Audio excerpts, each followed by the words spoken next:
Hello, I'm Alma Angeles. We're moving to the next stage of the pandemic, and as the world resets to the new normal, we find ourselves seeking the right balance between health and livelihood, constantly adjusting the boundaries between liberty and responsibility. And now to the news.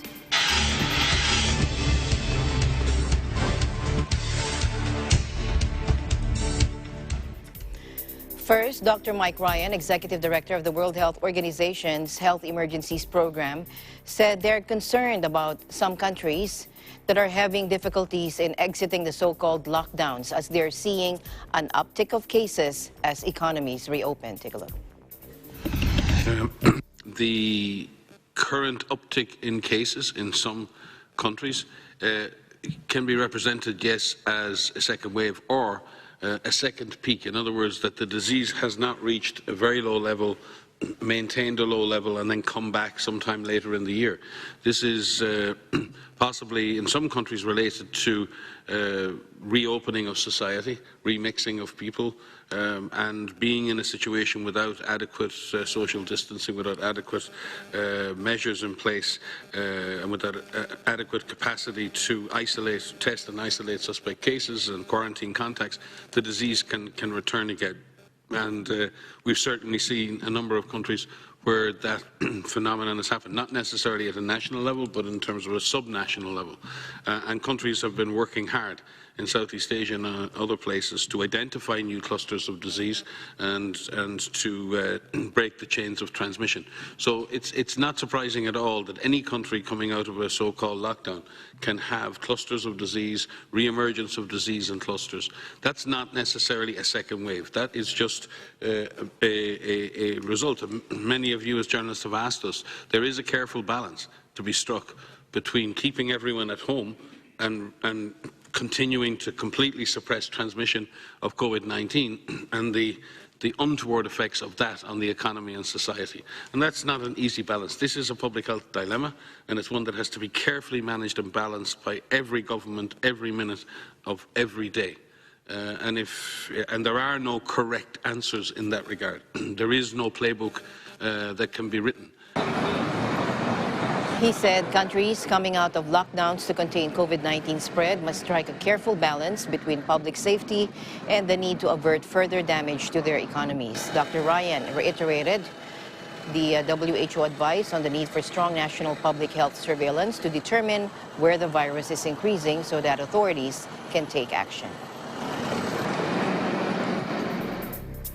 The WHO also said that Latin America is currently bearing the brunt of virus cases.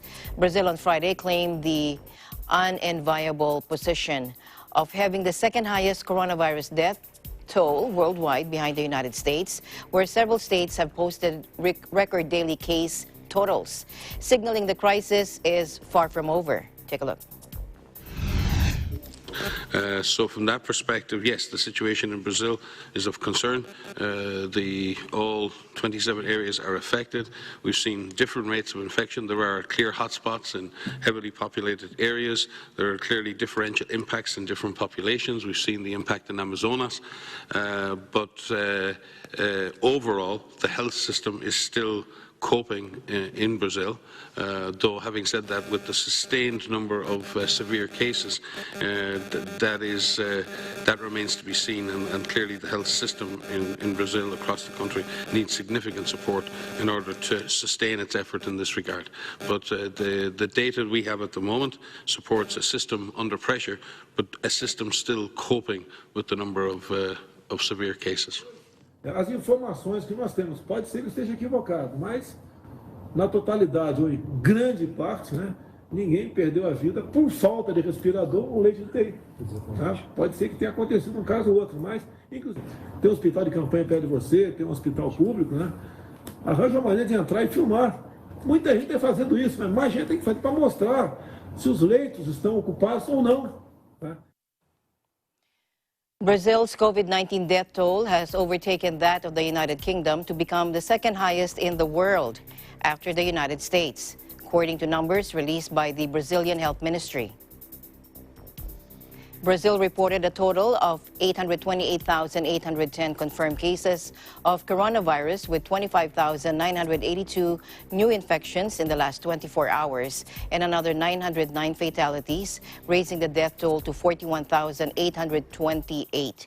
Brazilian President Jair Bolsonaro, who threatened last week to quit the WHO over ideological bias, has dismissed the virus as a little flu and berated state officials for imposing lockdowns. Medical experts have voiced despair at what they call President Jair Bolsonaro's calamitous response to the pandemic.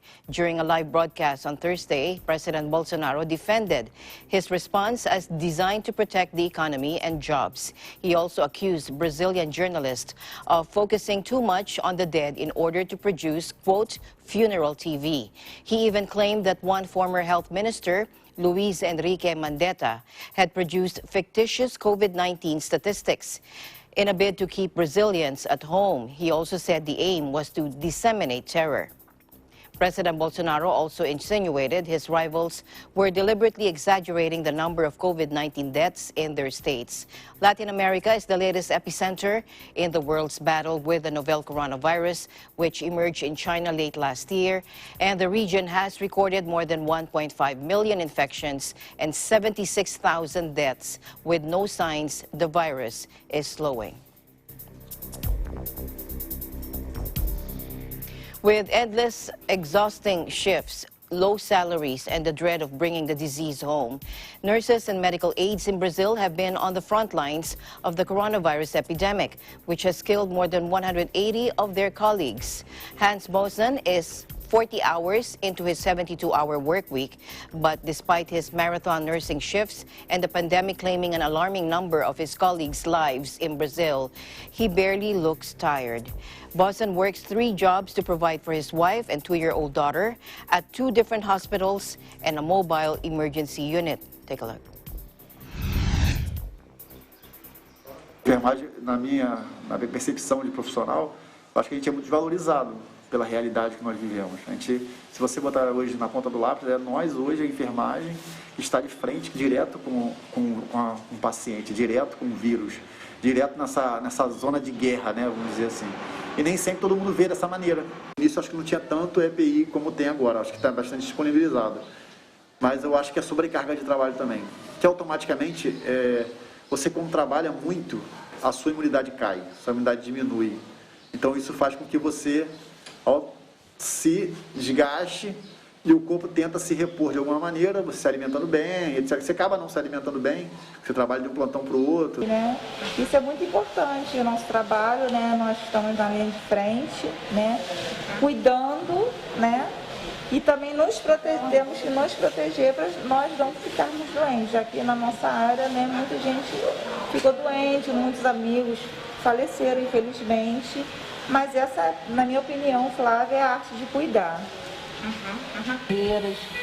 Todos os médicos são excelentes, todas as enfermeiras excelentes, cuida com amor, não é pouco amor não, é muito amor, porque num lugar desse tem que haver amor. O amor levanta, gente, o carinho levanta, então... Nurses have been hit particularly hard as Brazil has become the latest epicenter in the pandemic, with 39,680 deaths behind only the United States and Britain. Around 18,000 nurses in Brazil have been infected with COVID-19 and at least 181 have died, among the highest numbers in the world according to the International Council of Nurses. Last month, nurses protested in the capital, Brasilia, against the poor working conditions they blame for contributing to their colleagues' deaths. Brazil accounts for nearly 1/3 of the 600 deaths among nurses and other health professionals registered worldwide by the International Council of Nurses, though the organization says many countries are not doing enough to track the real number. More than 80% of Brazil's 2.3 million nurses are women, and often they work double and triple shifts caring for patients and then go home to care for their own families, now with the added worry of infecting them. The council has set up virtual psychological counseling for nurses available 24 hours a day. The group has also pushed for years for nurses' minimum salary to be increased to $1,200 a month, double the current average. Deaths from the coronavirus in New Delhi are almost twice as high as official figures show. A city leader said as India overtook Britain with the fourth highest number of cases worldwide. With India's lockdown being widely eased, the government has been reporting almost 10,000 new confirmed cases every day, with infections totaling almost 300,000, including 8,500 deaths. Take a look.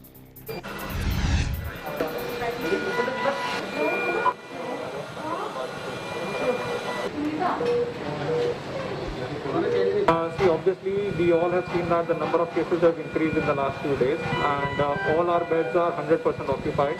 As you can very well see in the ICU, there is always a list of people who are there in the waiting list who are waiting for the ICU beds. So that has definitely increased the load on us. So we want to get our patients well as soon as possible and try to create more beds for our patients. Nobody knows when it is going to peak. Earlier we were expecting that the number of cases are going to peak in the month of April. Then we said maybe May, then June. Now we are expecting the peak to be somewhere in July. So we don't know when it is going to peak. So all of us are hoping for the best, but we are mentally and physically prepared for the worst situation. So we are all hoping that things should start getting better soon, but nobody can predict how it is going to be. So all of us are trying to keep our morale up in these difficult times, but it is really heartbreaking when we see a person, a colleague or a friend of us who is getting infected with this infection and getting sick.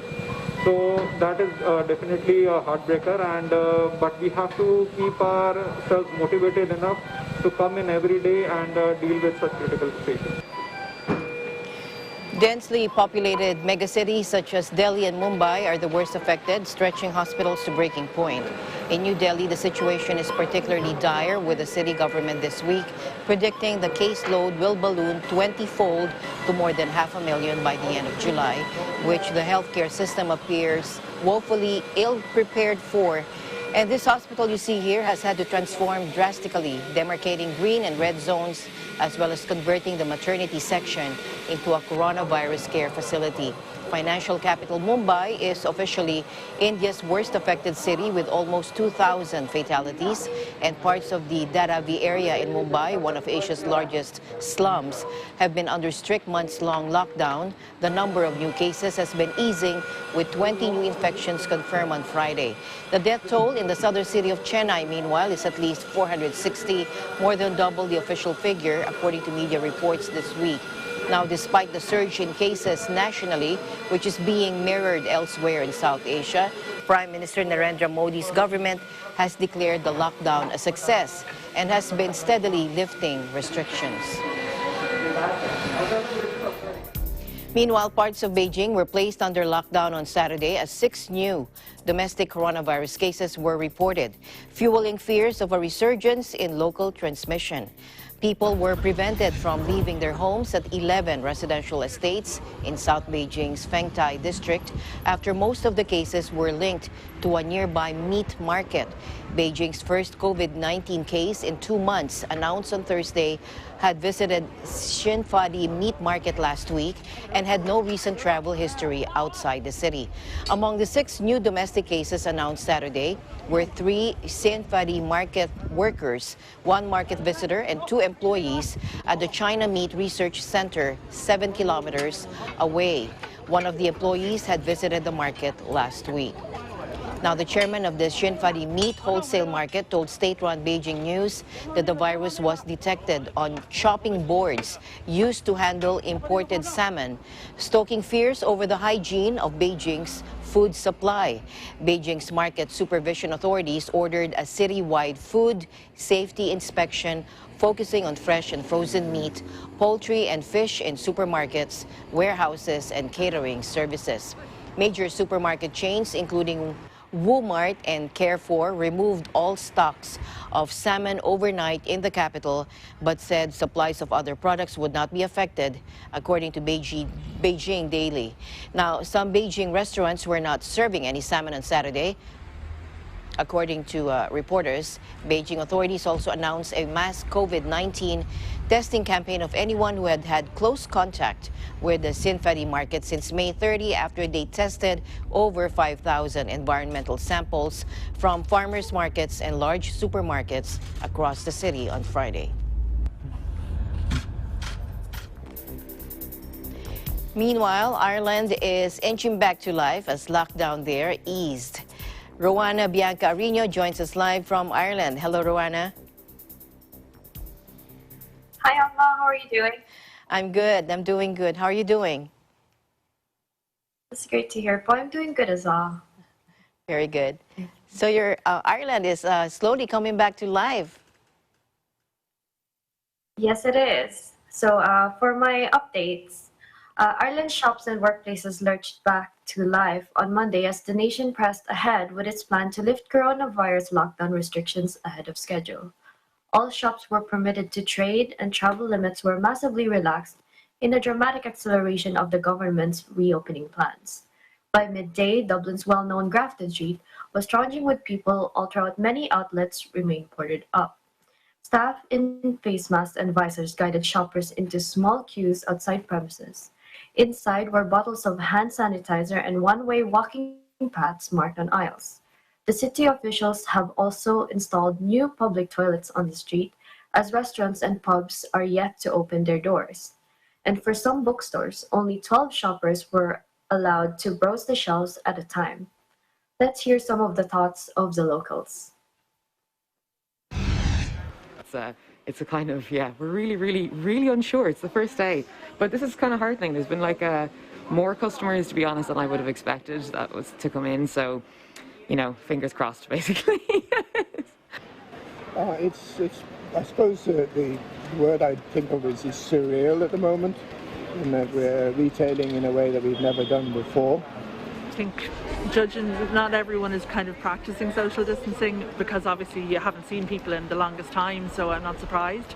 I think it's inevitable that there'll be a second wave.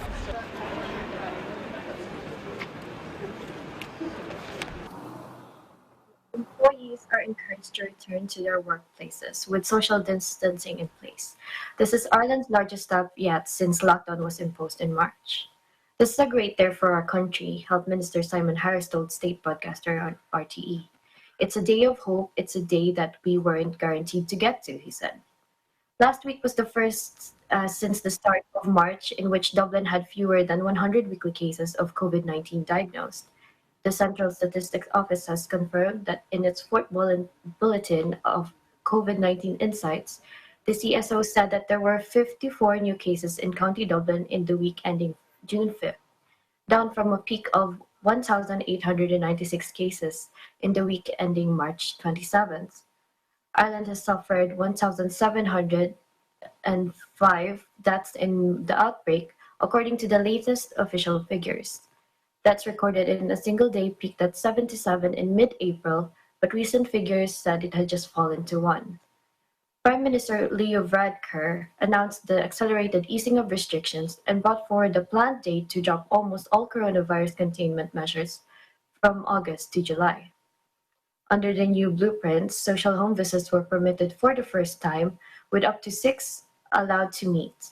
Vulnerable people cocooning are allowed a small number of visitors.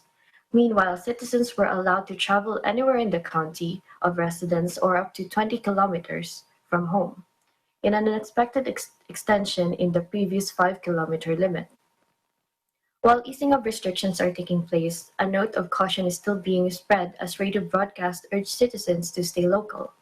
Health Minister Harris urged the public to visit only a modest list of friends and family, to strictly maintain social distancing, and to log names in case they are needed for purposes of contact tracing. Livestock markets and the light sports training facilities were also opened as scheduled under the second stage of the government roadmap. Under the government plan, shops are not permitted to open before 10:30 a.m.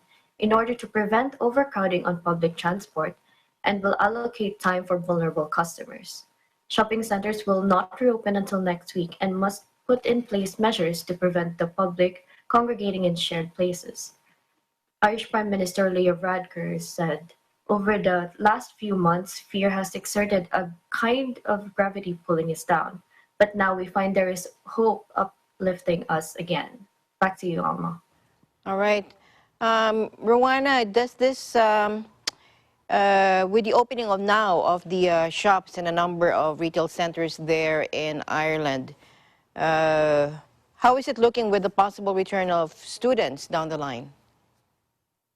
So the Department of Education placed a planning document for reopening schools, and it gives us the first detailed glimpse of what classrooms may look like in September. It makes it clear that the physical distancing of 2 or even 1 meter will have an extreme impact on students' education and limit children attendance at school.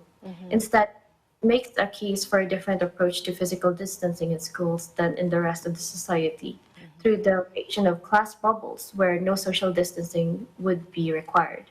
Under this optimum scenario, class bubbles would not mix with other and physical distancing requirements would only apply in other parts of the school, such as the schoolyard or between staff. There would be no staggered drop-off pickup times, increased hand washing, sanitizing, and enhanced cleaning regimens. In addition, there would be, if unwell, stay-at-home regimens, along with contact tracing regimens that can be applied in schools if a coronavirus outbreak occurs. Immediate identification and isolation procedures would also be developed for schools. It says similar regimens apply in Belgium and New Zealand, while it points to World Health Organization guidance, which questions whether the physical distance between students can be maintained throughout the school day, given normal student behavior. It also cites data which suggests children are less often reported as cases than adults, than that the infection generally causes mild disease. However, it acknowledges WHO guidance also states that the role of children in transmission remains unclear and additional data is needed. The department says it is engaging with the Department of Health to develop guidance on infection prevention and control for school settings, which is due before the end of June. Alma. All right. Thank you very much, Rowana, for your update there. Thank you, EBC Ireland Bureau. Thank you, Alma. I'm Rowana Batrino, correspondent in the Republic of Ireland, and we live in interesting times. Next year's Olympics will be safe despite the coronavirus pandemic. That is according to Tokyo Governor Yuriko Koike.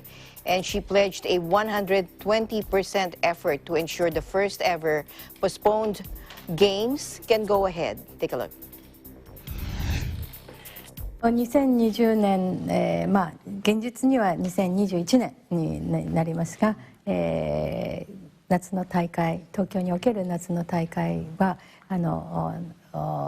安全安心な大会にしていきたいと考えています。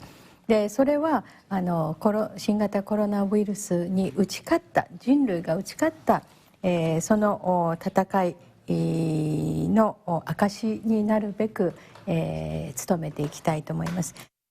基本的には簡素化、シンプル、コスト縮減、これがベースになってきます。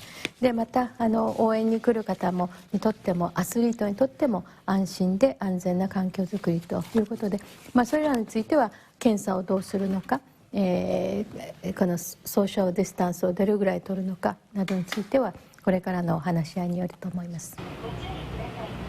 Tokyo 2020 became the first Olympics ever postponed in peacetime earlier this year as the coronavirus marched across the globe, upending lives and forcing the cancellation of sporting and cultural events. They are now scheduled to begin on July 23, 2021, though they will still be known as the 2020 Games. But medical experts have raised concerns that the delay will not be long enough to contain the virus and hold the event safely. Officials in Japan and from the International Olympic Committee have warned it will not be possible to postpone again, and Governor Koike said she was continuing to make all-out efforts in the battle against the virus to put on a games that is full of hope. Japanese and Olympic officials have repeatedly said it's too early to tell how the pandemic will have evolved by the run-up to the rescheduled games. For now, Governor Koike said simplification and cost reduction are the main planks of discussion, along with potential safety measures. The final price tag of postponing the games remains unclear. And the delay has also rattled sponsors. A survey this week showed 2/3 of Tokyo 2020's corporate sponsors are on the fence about continuing their backing. But Governor Koike insisted the event would still be an excellent opportunity for sponsors, and she said she would be asking for their continued support. Hong Kongers gathered across the city to mark the one-year anniversary of major clashes between police and pro-democracy demonstrators. Take a look.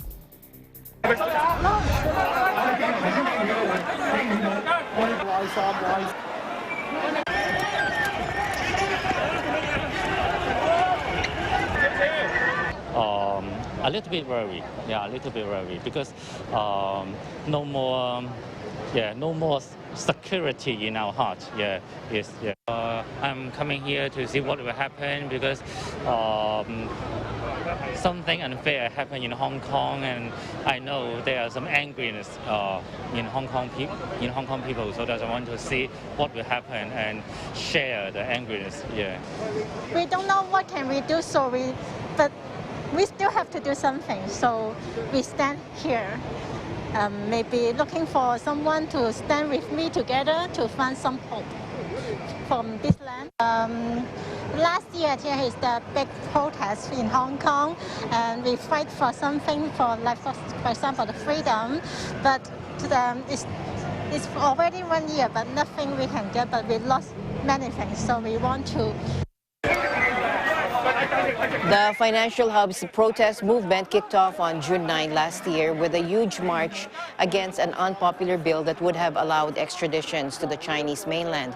Now, 3 days later, on June 12, the first sustained clashes broke out between protesters and riot police fired tear gas outside the city's legislature. Riot police declared the gatherings here unlawful assemblies and a breach of anti-coronavirus bans on public gatherings, sending snatch squads to make multiple arrests throughout the evening. In Mongkok, groups of protesters were detained and searched, while in Causeway Bay, police used pepper spray and arrested several protesters, including pro-democracy lawmaker Ted Wee. Such scenes became a weekly and at times daily occurrence over the next 7 months as Hong Kong was upended by unprecedented unrest, fueled by fears Beijing was eroding the semi-autonomous city's limited freedoms. Now, some 2.9 million people in Hong Kong, anyone born before 1997, are eligible for British national overseas status, and Britain has said they could be eligible for citizenship one day. China's plans to impose a sweeping national security law on the city in response to huge pro-democracy protests has many Hong Kongers mulling the prospect of leaving. Take a look.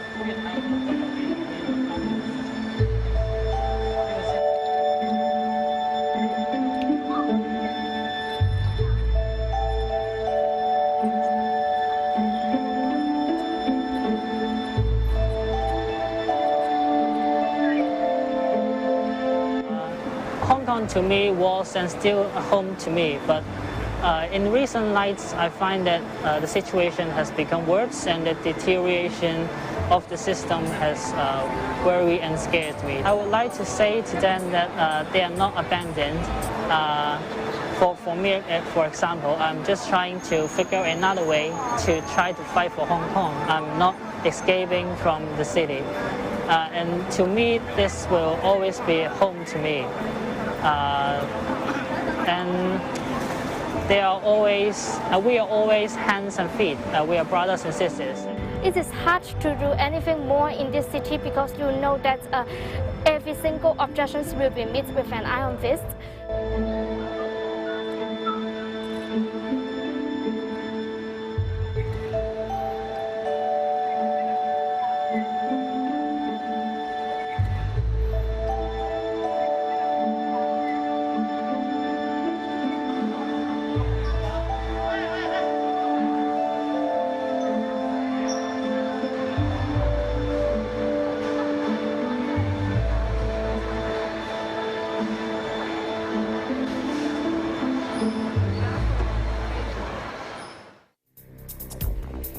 To the U.S. now, Seattle's mayor told President Trump to go back to your bunker, escalating a spat after the president threatened to intervene over a police-free autonomous zone protesters have set up in the western U.S. city.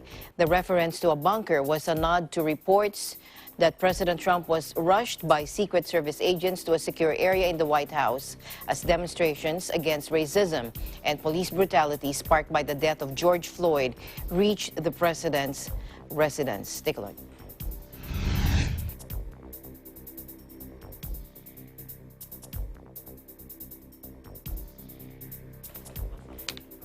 President Trump sparked the spat when he threatened to intervene in the neighborhood in Seattle dubbed Capitol Hill Autonomous Zone, or CHAZ, which was agreed upon by demonstrators and the city's police department.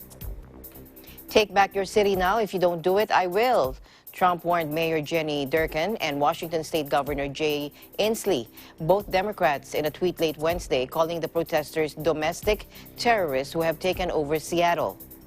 This is not a game. These ugly anarchists must be stopped immediately. Move fast, he continued in another tweet.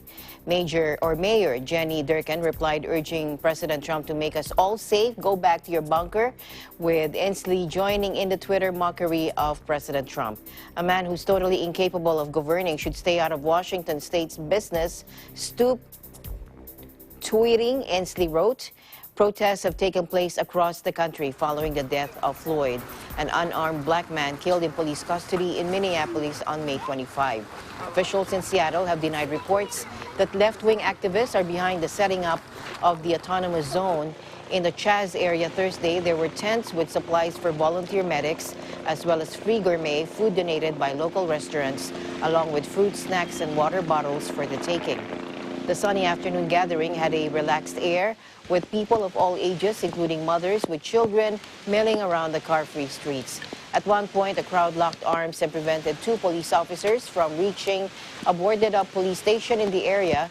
The officers failed to break in when they tried to enter through a different road.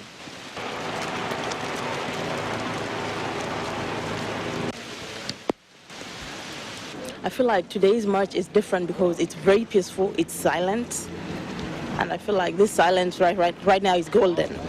You know, I feel like black people have been silent for so long, and everybody else is marching along with us just for that silence. Never underestimate your ability to make a difference. And that the black community is appreciative of all the support that has been given throughout the various communities. So not just to see it in Washington, but to see it nationwide, even worldwide. So the support is appreciated, and we feel that this is how change happens. Protests have taken place across the country following the death of Floyd, an unarmed black man killed in police custody in Minneapolis on May 25. Officials in Seattle have denied reports that left-wing activists are behind the setting up of this autonomous zone.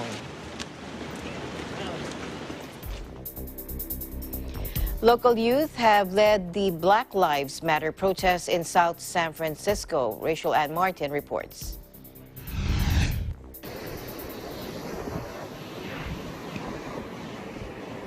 A protest march took place today here in South San Francisco, rallying under the banner Rise in Power. The protest march started right here in front of City Hall. Local youth organized a peaceful protest demonstration in tribute to George Floyd and the Black Lives Matter movement. Earlier this week, South San Francisco Chief of Police Jeffrey Azzopardi issued a press release with a message of gratitude and hope, but also a warning stating, "As we watch cities throughout our country get torn apart by violence and criminal acts, we appreciate the peacefulness here in our own city. This has allowed us to help other cities in the Bay Area as they attempt to stop the violence and restore peace and order. We will not tolerate violence, property destruction, and criminal behavior in South San Francisco. We are fully committed to protecting our citizens, property, and businesses from those who harm our community." Demonstrators assembled first in front of City Hall. They marched peacefully through the downtown area, making their way to the South City Municipal Building. Their chants called for reform and racial justice, addressing nationwide and alleged local issues past and present. However, one protest speaker took the stand in an attempt to bridge the community and local law enforcement.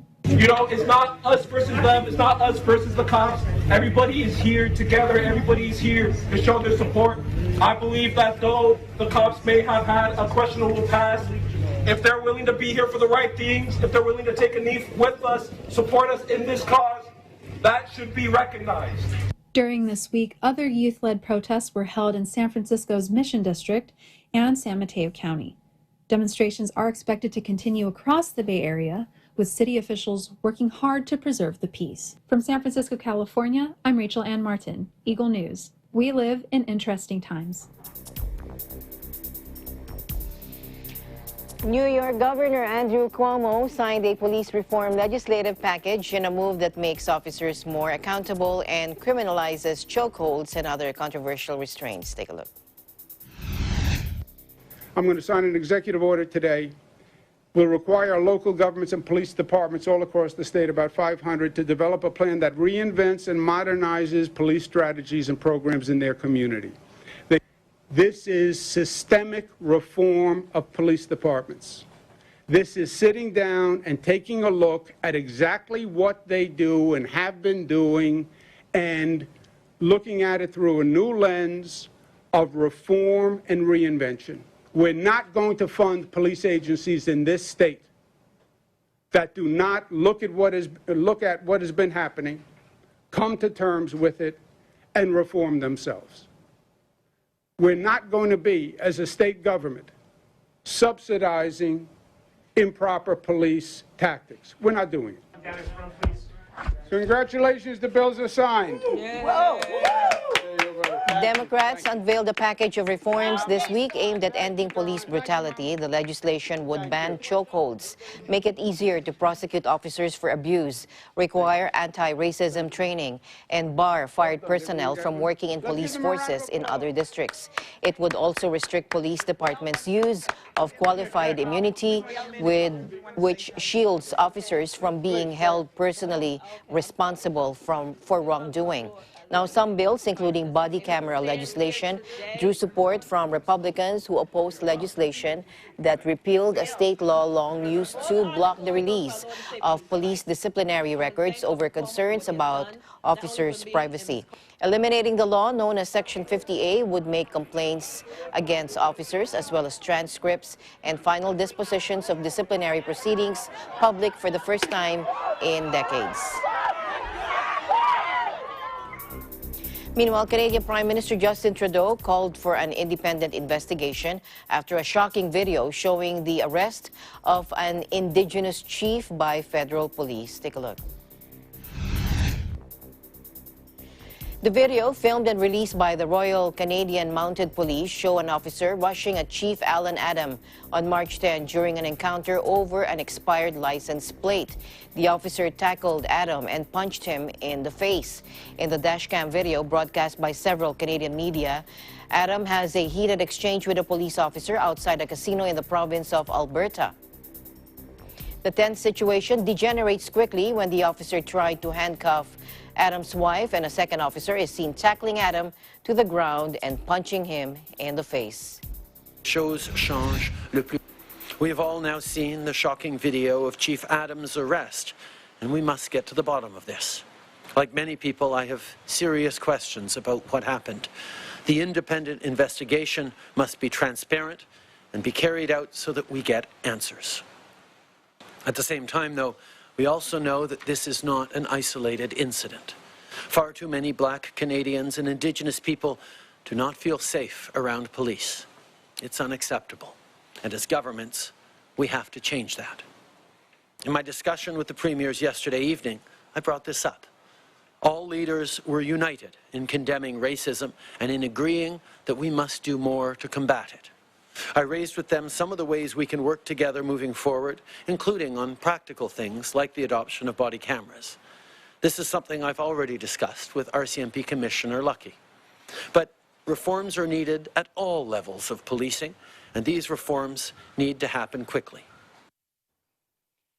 Thousands of Canadians have marched in solidarity with U.S. protesters against racism and police brutality following the death of George Floyd, an unarmed black man, during an arrest. Meanwhile, Australia joined the Black Lives Matter protests in Sydney defying the COVID-19 restrictions. Samantha DeMillo reports from the scene. This is Samantha DeMillo, and right now we are witnessing the protest, the peaceful protest for the Indigenous lives, the solidarity with the Black community in the U.S. and around the world, for the cessation of police brutality, systematic oppression, and racism. On the afternoon of June 6, 2020, an estimate of 40 to 50,000 Australians joined the Black Lives Matter protest march, contingent to stop all Black deaths in custody, rally and vigil in Sydney's Town Hall, New South Wales.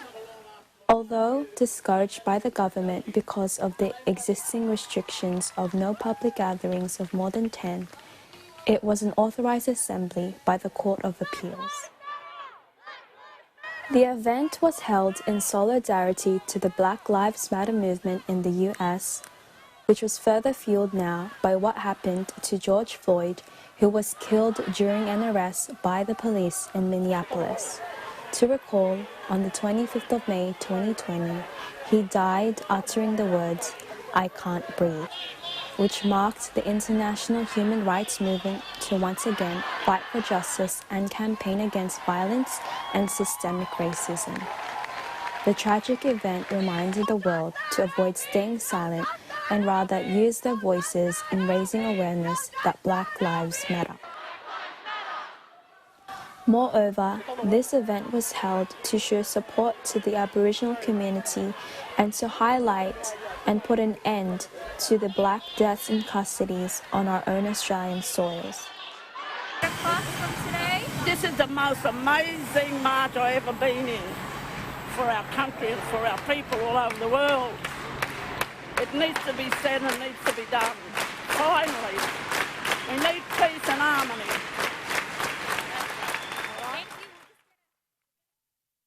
Here today goes online and you find that and you sign it. As protesters marched through the city, they chanted, "Whose lives matter? Black lives matter. George Floyd. Always was, always will be, Aboriginal land. No justice, no peace, no racist police." Whilst holding signs with writings to express their passion, they also held Aboriginal flags, and a number of speeches were spoken to the audience, as well as Indigenous instruments being played. In honour of their cause, they knelt down on their knees with their fists raised up high. For the protection against COVID-19, majority of the protesters were wearing masks, as well as handing them out for anyone that needed them. Australia is known as the lucky country and a multicultural country. During the 1950s, international moral outrage was growing globally due to the mistreatment and inhumane acts of the Black populations, including Australia. Since the European invasion of Australia in 1788, Aboriginal people have had their own history of oppression, incarceration and slavery for more than 200 years. Several grassroots of Indigenous organizations were established to the growing sense of urgency for national action to advocate against discrimination and campaign constitutional change. The march significantly plays a role on the Aboriginal and Torres Strait Islander people, as it is a way to highlight and emphasize the ongoing mistreatment and injustices still experienced to this day. Reporting from Sydney, Australia, this is Samantha DeMillo. We live in interesting times. Dozens of protesters braved the rain to join the Black Lives Matter rally in downtown Tokyo. Take a look. As a Japanese person, I have done like street dancing since I was in high school, and I've been into Black culture. And when I saw the news, I saw I was part of the culture, and those culture is from those people suffering, and there's a strong connection. And I felt I have to do something about it. We have some problems with Korea and China, and those people are getting discrimination from Japanese people too. So discrimination is everywhere, and what's important is recognizing that we can discriminate people without noticing, and those people are suffering, so we have to raise awareness about it and do something about it. I'm sorry. I'm half black, half Japanese. I also lived in the States and in Japan. And I felt racial discrimination everywhere I've been. But I think the main reason why we came together is enough was enough. And we were kind of talking with friends amongst friends, and we're like, it happened again. Like it's like a never-ending cycle. And unless we stand up to do something about it, it's gonna be never-ending. You know, Japan is a whole different country. And it's a whole different way of life, but they have anti-blackness out here too, and racism out here too. So it's just to raise the awareness of racism and hopefully eradicate it from this world. People marched through the city's popular shopping district of Shibuya, hoping to raise the public's awareness of racial discrimination. Protests have erupted across the globe since the killing of African-American George Floyd in the U.S. on May 25, when a police officer who has been charged with second-degree murder knelt on his neck for several minutes.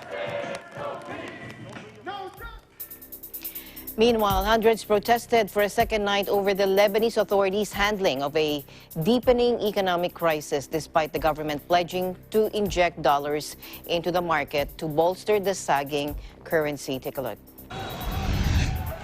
Demonstrators have thrown stones and Molotov cocktails toward the soldiers and damaged the facades of several banks and shops. Soldiers responded with tear gas. After a crisis meeting on Friday, President Michael Aoun announced that the central bank would implement measures from Monday, including feeding dollars into the market in a bid to support the Lebanese pound. Lebanese media reported that the exchange rate had tumbled to a 6,000 per dollar on the black market early on Friday, compared to the official peg of 1,507 in place since 1997. Protesters had initially taken to the streets after sundown on Thursday, railing against the spiraling cost of living and the government's apparent impotence in the face of the worst economic turmoil since the 1975 to 1990 Civil War. They had also rallied against the governor of the central bank, Riyad Salami. Eagle News will be right back.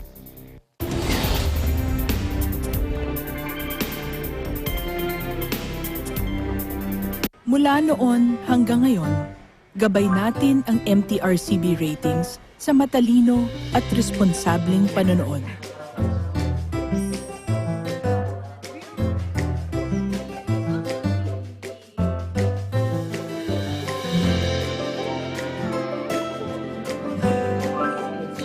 Sa tamang pagsunod sa MTRCB ratings, ginagawa nating ligtas at makabuluhan ang panonood ng bawat miyembro ng pamilyang Pilipino. Lumipas man ang panahon, hanggang may pamilyang Pilipino, andyan ang MTRCB.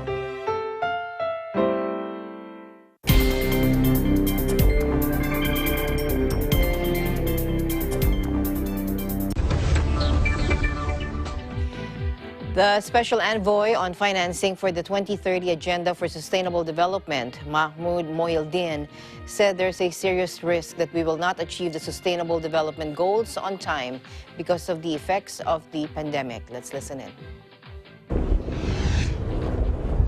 The COVID-19 pandemic has changed the global context of the implementation of the Sustainable Development Goals. The global economy is tumbling, facing the biggest and deepest recession since the global depression. Unemployment rates have been rising, inequality has been rising, public debt is mounting, and there is a serious risk that we will not achieve the Sustainable Development Goals on time because of the crisis. Extraordinary times call for extraordinary action. The United Nations 2030 Agenda for Sustainable Development was envisaged as very much a blueprint for a better world, a kinder, a fairer, and a more just world. The COVID-19 pandemic has shown us unequivocally just how critical this is, as well as how urgent it is. The coronavirus is more than an epidemiological contagion, it's an economic one, and an economic one that has potentially catastrophic consequences for the 2030 agenda and indeed for our dreams of a sustainable world. It is crucial that the various stakeholders and players across business, government and civil society and organizations like the UN come together to find common ground and to take strong action if we are to see the progress and the momentum that we need to see to achieve the SDGs. This crisis reminded us of the cost of not taking the SDGs seriously. Only one of them, SDG 3, about health and lack of investments in it, in preparedness, is very much responsible for this kind of great deal of discrepancy of response to the health shock. So I think it's a good way of reminding us of taking the serious investments we require to achieve the SDGs. Investments in health and education and the human capital, investments in infrastructure, including digital solutions, and investment in resilience, including climate. In other news, Zoom admitted it acceded to Chinese government demands that it close accounts of U.S. and Hong Kong activists who gathered on the popular chat app to mark the deadly Tiananmen crackdown. The admission came as the American video app, which has soared in popularity during the coronavirus pandemic, said it would build software to stop takedown demands from authoritarian regimes silencing users overseas. California-based Zoom has been engulfed by a free speech row after prominent U.S. and Hong Kong activists found their accounts suspended in the run-up to the anniversary events marking Beijing's crushing of the pro-democracy uprising on June 4, 1989 in Tiananmen Square. Mystery surrounded why the meetings were closed and the accounts locked with Zoom, saying little beyond it needing to comply with local laws in the countries it operates in. But on Thursday night, the company released its most detailed statement yet. In it, Zoom said the Chinese government alerted them to 4 public meetings commemorating Tiananmen. The Chinese government, it said, informed us that this activity is illegal in China and demanded that Zoom terminate the meetings and host accounts, the firm said, adding it acted against those online gatherings that had users from mainland China present. In its statement, Zoom blamed the decision on the company's inability to block participants by country. Zoom said its current tech does not allow it to remove specific participants from a meeting or block participants from a certain country. Now, Zoom has since reinstated the 3 shuttered accounts and will create tools allowing it to block or remove participants from certain countries. Earlier this week, Hawaii Bureau Chief Alfred Asenas interviewed Bennett Misalucha of the Filipino Complete Count Committee, which strives to ensure all Filipinos in the Aloha State are accounted for in the 2020 census. Here now is part 2 and conclusion of that interview. Yung mga kababayan natin dyan na nandito sa Amerika, mag-participate tayo sa census. Alam natin na importante ito dahil nabibilang po kung ilang tayo. Bennett describes the challenges of encouraging her fellow kababayans. One is the language barrier. Some of our first-generation immigrants, they're not necessarily as conversant with the English language or comfortable. They look at the census forms and it's just very intimidating. And they look at all these forms and they're like, I don't want to, I don't want to go through the motion. And the easiest thing is probably to put it on the side. Second, there's also some, I guess, fear and distrust of government. They feel that, or they are not sure about what the government will do with the information. Will it be shared with other agencies? For instance, those who are not quite tentative about their immigration status, they don't want to be in a position where they feel like it's going to be imposing on them.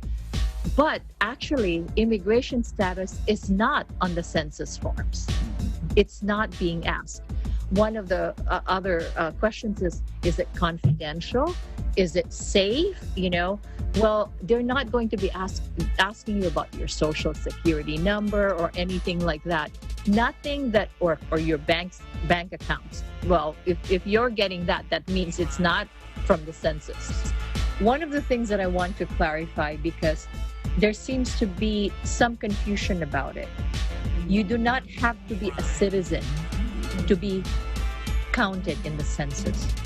And there is only one census form per household.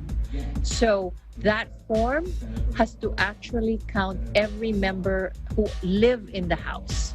Everyone from lolo and lola and tito and tita, kung ilan po kayo dun sa bahay, that is who needs to be counted.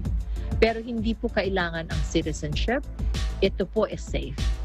I think having the Filipino Complete Count Committee is really a wonderful idea, because a lot of these leaders are known in the community. They can verify and validate that the census is a good thing for our community. It will help shape our future for the next 10 years. And how has the committee been able to continue its mission during this new normal? We just finished a historic and epic radiothon, and it was broadcasted on 5 radio stations live, 3 in Honolulu, on Oahu, 1 on Kauai, and 1 on Maui. So that radiothon was about COVID-19 and census. So we partnered with the Philippine Medical Association. We had tremendous response from people. But in our mind, census sometimes cannot, it seems to be not a sexy enough subject matter. So we wanted to make sure that, we have another topic that could probably attract more listeners. And lo and behold, of course, because of the fact that we are in the middle of this pandemic, we said, okay, let's have information about the pandemic and COVID-19. And of course, the doctors would be Philippine Medical Association would be the appropriate partners. And it was a great partnership. We had 2 or 3 doctors in the panel. They provided information. And then we also brought in our census experts. So it was a 2-hour radiothon. Like I said, we had thousands of people who listened in, who tuned in. And of course, because it's on Facebook Live, people continue to listen to it and get information about the census as well as COVID-19. Aspect of Chismisan, we wanted to be like a talk story. So we had 2 of these. So the first one was on legal issues during the time of COVID and census. So we had a panel from the Hawaii Lawyers Association. Chismisan is going to run until August.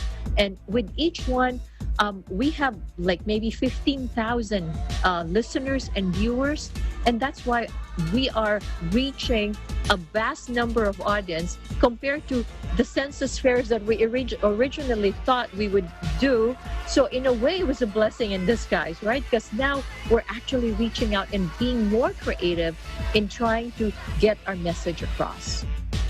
Let me just share with you that we're very proud actually of what Hawaii is doing. We are ahead of the curve, if you want to call it that, because in fact, back in February, when we already had some successes, I was asked to be, the keynote speaker at the Asian American Pacific Islander Census Summit in Los Angeles. And I was proud to represent Hawaii. And that's because we are doing incredible things in Hawaii that's not being done on the mainland. Somehow our people are more engaged. We have great leadership.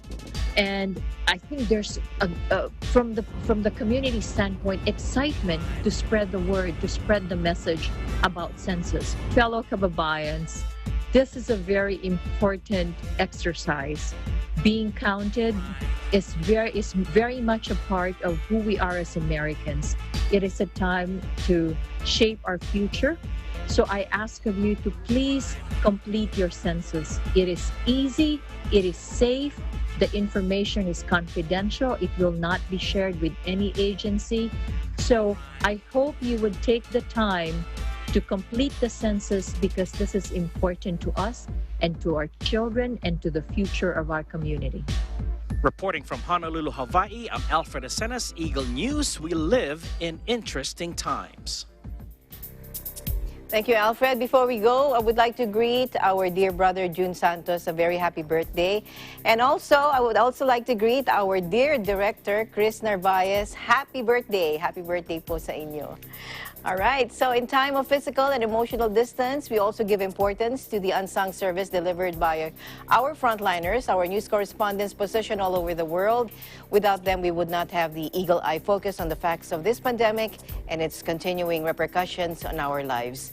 To our international correspondents, thank you for staying in touch with our viewers. Stay safe, protect yourselves and others. Good night, I'm Alma Angela. See you next week.